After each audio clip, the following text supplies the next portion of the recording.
Hello दोस्तों, आज की वीडियो में हम लोग पढ़ेंगे क्लास 9th का chapter number 13 surface areas and volumes के बारे में।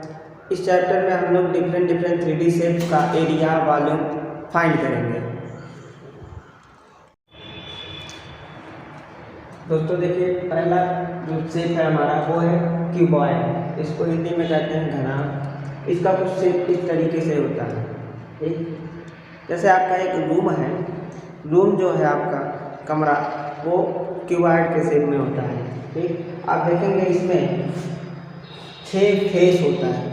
6 फेस होगा, यानी जैसे आपकी कमरे की दीवार, छत और फर्श मिला के, ठीक, कमरे की दीवार जो होगा वो फेस कहलाएगा, छत भी फेस कहलाएगा और फर्श भी फेस कहलाएगा।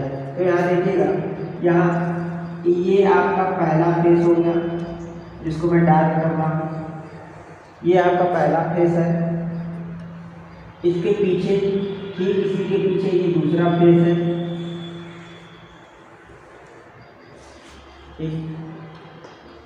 इधर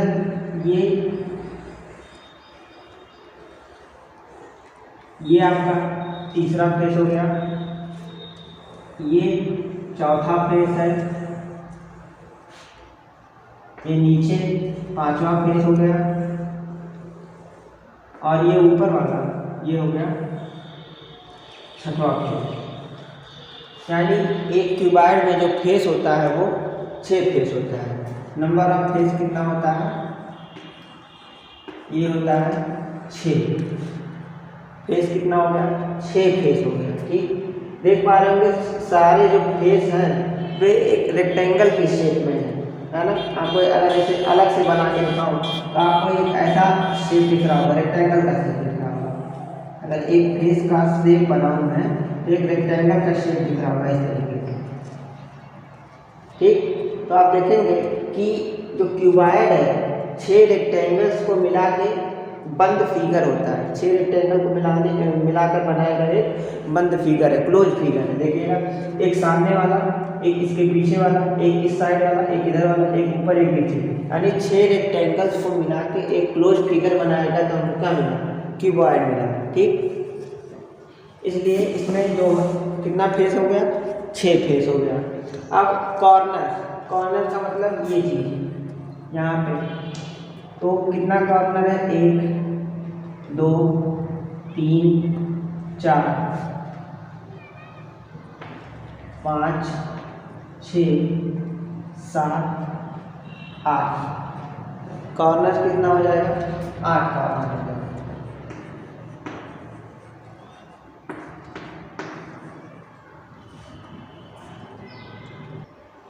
देखिए, इसके बाद बात करते हैं लोग एज। एज का मतलब किनारा। जैसे कितने एज हैं? देखिए, एज का क्या मतलब हुआ कि जहाँ पे 2 दीवारें या एक दीवार एक फर्श या एक दीवार एक छत एक दूसरे से मिलते हैं। तो देखिएगा कि ये वाली दीवार इस फर्श के साथ यहाँ पे मिल रही है, तो ये एक कॉर्नर कहता है। ठीक, ये दीवार ऊपर छत के साथ यहाँ मिल रही है तो एक कॉर्नर कहता है। ये वाली दीवार और ये जो सामने दीवार दिख रही है ये आपको यहाँ पे मिलती हुई नजर आएगी। ठीक, तो इसे कॉर्नर कहा जाएगा। तो इस तरीके से क्यूबॉइड में 12 कॉर्नर होता है। आपको यहाँ पे दिखाऊं तो 1 2 3 4 5 6 7 8 9 10 11 और 12। इस तरीके से इसमें 12 कॉर्नर होते हैं। तो दोस्तों, ये है हमारा क्यूबॉइड, जिसमें 6 फेस होता है, 8 कॉर्नर होता है और 12 एज होते हैं। ठीक, अब हम इसके वॉल्यूम्स की बात करें। वॉल्यूम क्या होता है? वॉल्यूम ऑफ क्यूबॉइड ये क्या होता है, इसको कैसे हम लोग फाइंड करेंगे? देखिए साथियों, किसी क्यूबॉइड का वॉल्यूम जो होगा, हम इसके बेस एरिया, बेस आपका जैसे आपका एक कमरा है तो आपका जो फर्श होगा वो बेस कहलाएगा। ठीक, बेस आपका एक रेक्टेंगल के शेप में है।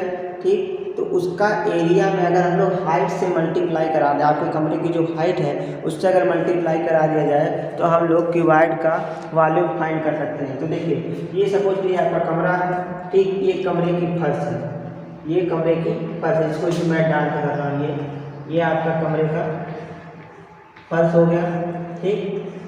तो ये आपका रेक्टेंगल शेप में है, ठीक, रेक्टेंगल शेप में है।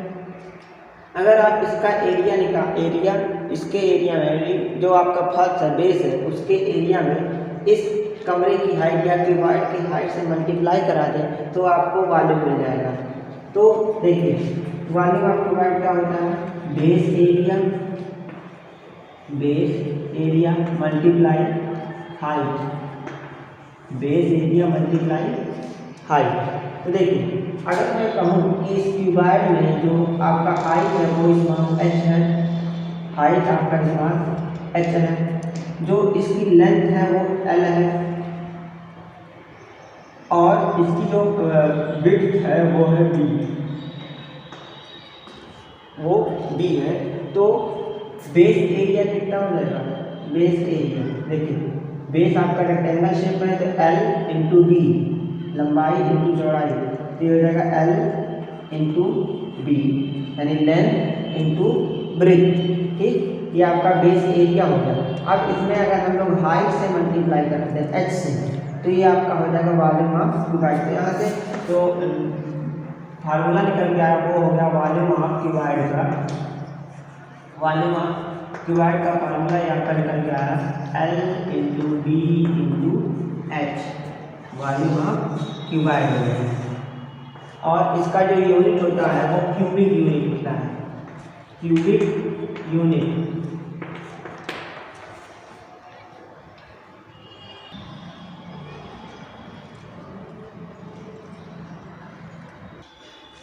दोस्तों अब हम देखेंगे lateral surface area of cuboid क्या होता है। लैटरल सरफेस एरिया का मतलब आपका जो रूम है उसके चारों दीवारों के एरियाज का सम, ठीक।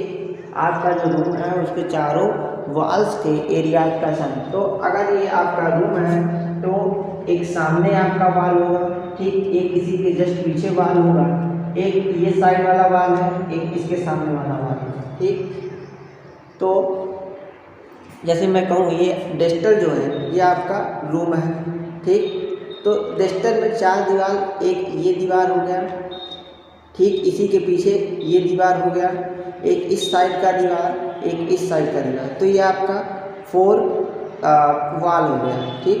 तो इस वॉल्स का जो एरिया होगा, सारे वॉल्स का एरिया, ठीक, वही हमारा लैटरल सरफेस एरिया होगा। यानी lateral surface area of cuboid क्या होता है, area four walls of cuboid, area of 4 walls of cuboid. अब इधर देखिए एक वॉल है आपका, सपोज कीजिए ये सामने वाला, ये देखिए ये जो आपको दिख रहा है ये आपका वॉल है, ठीक।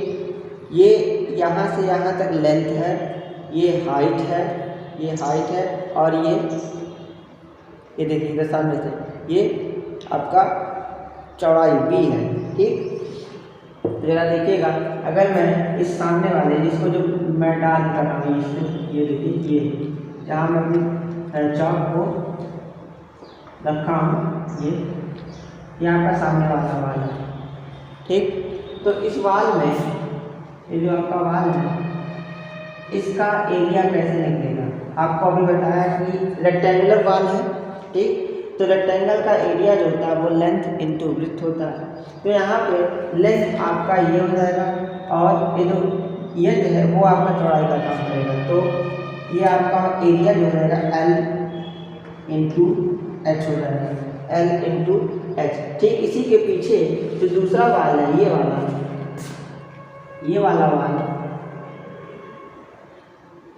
इसमें भी यही चीज होगा, ये इतना लेंथ होगा और ये इतना हाइट हो जाएगा, यानी L into H plus L into H plus L into H.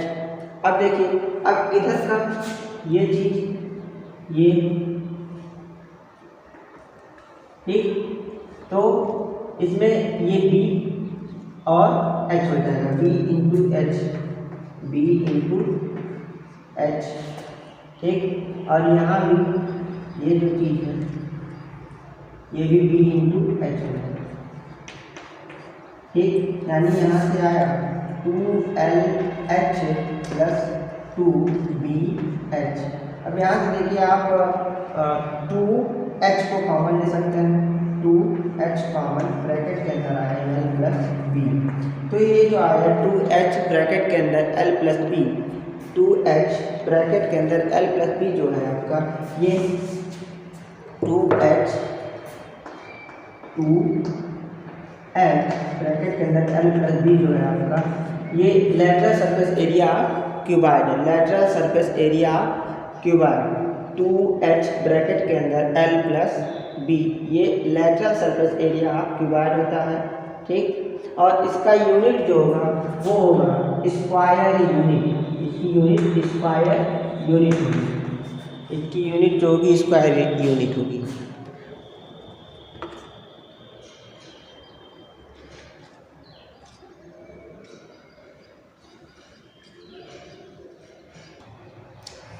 अब देखते हैं total surface area of cuboid क्या होता है। तो अभी हम लोग लेटरल सरफेस एरिया निकाले, यानी इस क्यूबाइड के चारों वॉल्स का एरिया। इसमें अगर हम लोग इस जो आपका बेस है इसको और ये जो आपका रूफ है यानी छत, कमरे की छत और फर्श का जो एरिया है ऐड कर दिया जाए तो total surface area of cuboid मिलता है। तो देखिए इसमें क्या है, लेटरल सरफेस एरिया आपका आया था 2H ब्रैकेट के अंदर L plus B, 2H bracket के अंदर L प्लस बी। और इसमें हम लोग क्या ऐड करने कह रहे हैं कि ये जो बेस है उसका ऐड है, तो बेस का एरिया L इंटू बी होगा, L इंटू बी। और ये जो आपका छत हो जाएगा यानी इस कमरे का कमरा का जो छत है इसका भी एरिया ये भी होगा L इंटू बी। तो इन सबको ऐड करने पे आएगा आपका 2 ब्रैकेट के अंदर, 2 ब्रैकेट के अंदर L into B plus B into H plus H into L, और इसकी यूनिट जो होगी स्क्वायर यूनिट होगी। तो टोटल सरफेस एरिया आपकी वाइड क्या होता है, 2 ब्रैकेट के अंदर L into B plus B into H plus H into L square unit. आइए दोस्तों, अब हमारा सेकंड जो शेप है वो है क्यूब। क्यूब इसको हिंदी में कहते हैं घन। क्यूब क्या होता है, जिस तरीके से आप क्यूबाइड में देखें, क्यूबाइड जो है 6 रेक्टेंगल्स को आपस में ऐसा जोड़ के एक क्लोज फिगर बनाया गया था, उसी तरीके से क्यूब जो है 6 स्क्वायर्स को आपस में जोड़ के एक क्लोज फिगर बनाया जाता है, ठीक। देखिएगा ये इसका सामने वाला फेस है, ठीक। तो ये आपको स्क्वायर के शेप में दिखेगा, इधर वाला शेप है तो ये भी स्क्वायर के शेप में आपको दिखेगा, ठीक। और ये शेप है ये भी आपको स्क्वायर के शेप में ही दिखेगा, ये आपको स्क्वायर के शेप में दिखेगा, ये और ये नीचे आपको स्क्वायर के शेप में ही दिखेगा। तो क्यूब क्या है, 6 स्क्वायर्स को मतलब जोड़कर एक क्लोज फिगर बनाया जाता है जिसे हम कहते हैं क्यूब, ठीक। अब इस क्यूब में भी 6 फेस, क्यूब में भी फेस जो होता है वो 6 होता है, एच भी ये 12 होता है, और कॉर्नर जो होते हैं कॉर्नर ये होता है 8। 6 face 8 corner 12 as.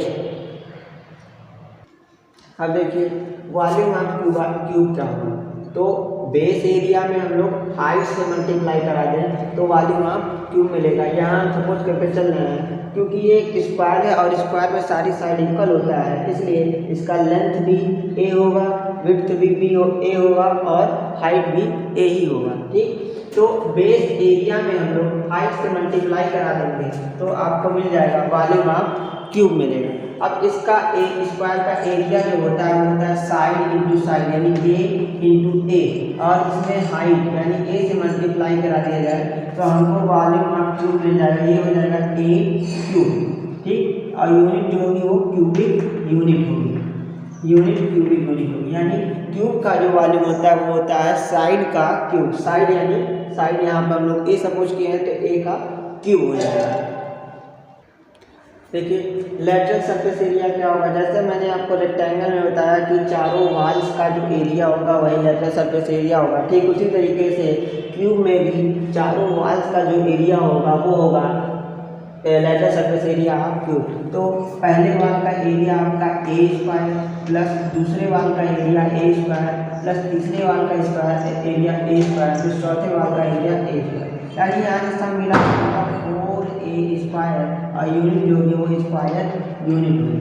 4 into side का स्क्वायर, ये होता है लेटरल सरफेस एरिया। देखिएगा पहला वाल ये आपको सामने से दिखेगा ये चीज़, तो a इंटू ए इसका एरिया, ठीक इसी के पीछे दूसरा वाल a इंटू ए, इधर साइड में एक वाल a इंटू ए, इसके सामने वाला साइड a इंटू ए। तो चारों साइड्स का जो एरिया होगा कमरे की जो स्क्वायर शेप में यानी क्यूब के शेप में जो कमरा है उसके चारों वॉल्स का जो एरिया होगा वही लेटरल सरफेस एरिया यानी 4a स्क्वायर होगा। अब देखिए टोटल सरफेस एरिया क्यूब क्या होता है। लेटरल सरफेस एरिया में हम बाकी जो दो हमारा एक फर्श बचा था यानी ये और इसका जो छत बचा था उसका एरिया भी ऐड कर दे तो टोटल सरफेस एरिया हमको मिल जाता है। एक यूनिट जो होगी स्क्वायर यूनिट। तीसरा हमारा जो शेप है वो है सिलेंडर, या इसी को हम लोग कहते हैं राइट सर्कुलर सिलेंडर। ठीक, सिलेंडर का शेप कुछ इस तरीके का होता है। जैसे आपके पास अगर एक रेक्टेंगुलर पेपर शीट है, ये रेक्टेंगुलर पेपर शीट, ठीक, या आप लोग चार्ट पेपर पे या कुछ बना हमें तो चार्ट पेपर ले लीजिए। ठीक, अब उसको इस इधर से भी फोल्ड कीजिए, इधर से भी फोल्ड कीजिए। जब आप ऐसे इसको लपेटते हैं, ठीक, लपेटेंगे इधर से लपेटेंगे तो इस तरीके का कुछ शेप बन के आएगा। ठीक, तो इसे कहा जाएगा सिलेंडर। इसे क्या कहा जाएगा? सिलेंडर। इसको लपेट देने से हमारे पास एक किताब है, ठीक, ये समझ लीजिए रेक्टेंगुलर पेपर शीट। अब मैं इसको इस तरीके इधर से भी राउंड फोल्ड कर रहा हूँ, इधर से भी फोल्ड कर रहा हूँ। ठीक, तो देखिए कुछ शेप बन के आएगा एक रेक्टेंगुलर राइट सर्कुलर सिलेंडर का। ठीक, राइट सर्कुलर सिलेंडर का शेप बन के आएगा। आप देखेंगे कि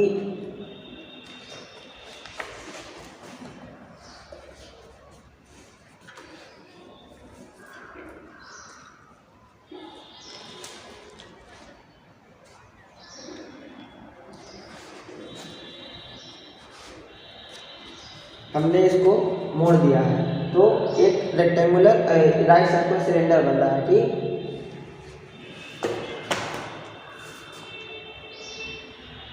तो ये देखिए ये पेपर की लेंथ थी, ठीक, और ये पेपर की विड्थ थी जिसको हम लोग h लिख दे रहे हैं। ठीक, तो जब हम इस इधर से फोल्ड किए पेपर को इधर से, ठीक, तो ये आपका क्या हो जाएगा? ये h हो जाएगा। ठीक, अब जब इसको फोल्ड कर दिए तो ऊपर और नीचे एक सर्किल का शेप बन गया। ठीक, ऊपर और नीचे एक सर्किल का शेप बन गया जिसे इसे सर्कुलर बेस हो गया। ठीक, ये सर्कुलर है तो ये जो L था ये पूरी लेंथ L इस तरीके से कन्वर्ट होगी कि नहीं होगी? यानी सर्किल के सरकमफेरेंस में कन्वर्ट हो गया। पूरा लेंथ L जो है L किसके इक्वल हो गया? 2 पाई r के। आप लोग जानते हैं 2 पाई r क्या होता है? ये सरकमफेरेंस ऑफ सर्किल होता है। 2 पाई r सरकमफेरेंस यानी सर्किल का पूरे बाउंड्री का जो लंबाई होता है वो 2 पाई r होता है। ठीक, ये पूरा यही आपका L होता है। तो ये देखिए ये पूरा चीज ये भी आपका 2 पाई r नहीं होगा, है ना? देखिए सर्किल है तो इसका एक सेंटर होगा और इस सेंटर से बाउंड्री तक की डिस्टेंस जो भी यानी सर्कमफेरेंस तक की डिस्टेंस से कहते हैं स्मॉल r यानी रेडियस। ठीक, तो volume of right circular cylinder, right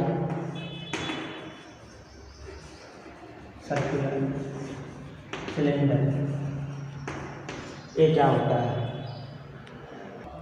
देखिए सर्कुलर सिलेंडर का जो वॉल्यूम होगा वो क्या होगा, अभी मैं क्या कर रहा था, बेस एरिया में हम लोग हाइट से मल्टीप्लाई कराते रहे। अब इसका बेस कैसा है, सर्कुलर बेस है, तो इस बेस एरिया का लिख रहा है एरिया सर्कुलर बेस, ठीक, सर्किल के शेप में है ना बेस, तो इस बेस का एरिया में अगर हम लोग इस सिलेंडर की हाइट से मल्टीप्लाई करा दें तो हमको सर्कुलर सिलेंडर का वॉल्यूम मिल जाएगा, ठीक। तो बेस एरिया जो होता है सर्किल का, वो सर्किल का एरिया जो होता है वो पाई आर स्क्वायर होता है, यानी पाई इंटू रेडियस का स्क्वायर। तो पाई इंटू रेडियस के स्क्वायर में हम लोग हाइट से मल्टीप्लाई करा दे रहे हैं, तो हमको एक फार्मूला मिल रहा है पाई आर स्क्वायर एच, और यही पाई आर स्क्वायर एच जो है वो सिलेंडर का वॉल्यूम है।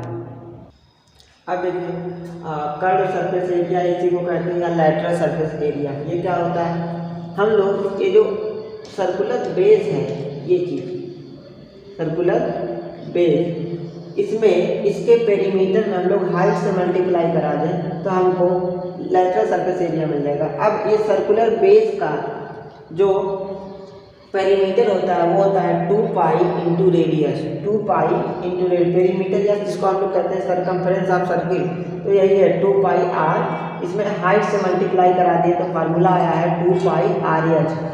स्क्वायर यूनिट जो होता है वो स्क्वायर यूनिट होता है, और यही होता है curve surface area, lateral surface area of right circular cylinder, total surface area of right circular cylinder. तो कर्व सरफेस एरिया में हम लोग इस टॉप और इस बॉटम के एरिया को ऐड कर देते हैं, ठीक। टॉप भी आपका सर्किल के शेप में है तो इसका एरिया पाई आर स्क्वायर हो जाएगा, बॉटम भी आपका सर्किल के शेप में है तो इसका भी एरिया पाई आर स्क्वायर हो जाएगा। तो 2 पाई आर एच में हम लोग टॉप का एरिया प्लस बॉटम का एरिया ऐड कर देंगे तो हमको एक फार्मूला मिलेगा 2 पाई आर ब्रैकेट के अंदर एच प्लस आर। यही 2 pi R in bracket H plus R जो है total surface area right circular cylinder है। इसकी यूनिट जो होगी वो स्क्वायर यूनिट होगी। तो साथियों आज की वीडियो में हमने सीखा क्यूब, क्यूबाइड और सिलेंडर के वॉल्यूम, सरफेस एरिया और लैटरल सरफेस एरिया और टोटल सरफेस एरिया के बारे में। नेक्स्ट वीडियो में हम लोग सीखेंगे स्फेयर, कोन और हेमी स्फेयर के सरफेस एरिया के और वॉल्यूम के बारे में। This is the end of the video. Thank you for watching this video.